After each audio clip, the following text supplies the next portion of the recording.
So today let's look at 5 mistakes most couples make in their marriage. Mistake number 1, bringing up past problems. You know, I see this all the time when I counsel couples. We're working on a current problem in the counseling room, and one person brings up some old issue. Then 2 things happen. 1, we quit focusing on the issue of the day, the one they came in for. And 2, we never resolve the current problem.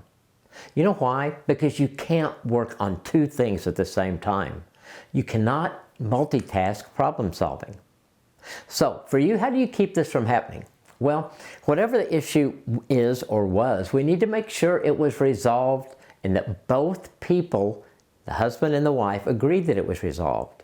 You can't move forward from that issue until it's resolved. Then once you both agree, the issue can't come up again, period. If it does, then the person bringing it up really isn't fighting fair or is trying to cloud that current issue. Number 2, not maintaining intimacy. You know, marriage goes through seasons, and some tend to take a toll on intimacy. And I'm not just talking about sex, but about times of closeness and good communication, dates, things like that. The big challenge to this usually comes when children come. Our kids were a huge blessing in our marriage, and they still are, and also a distraction from marriage. We learned that we could do both. We could work hard to be good parents and also work hard to grow our marriage. At times, it wasn't easy, but it's been worth it. Definitely worth it. Number 3, expecting your spouse to read your mind. I'm really not sure how this originated, this idea. Maybe it was in a novel or a movie, but some people think that if their spouse really loves them, they will be able to read their mind. So are there times that I know what Nancy's thinking? Sure.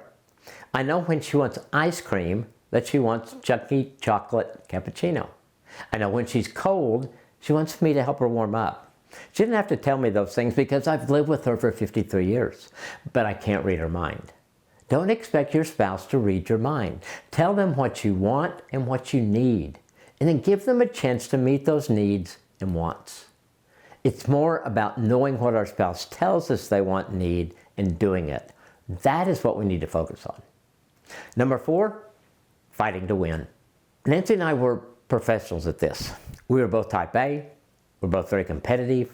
The fights in the early part of our marriage were all win-lose fights. What we finally discovered was that when Nancy and I won, either one of us, the marriage lost. That wasn't working. In fact, each win seemed to chip a little more away from our marriage. We had to figure out how to make our marriage win. So this is what we did. We began putting the problem or issue in front of us instead of between us. Now we were able to attack the problem together.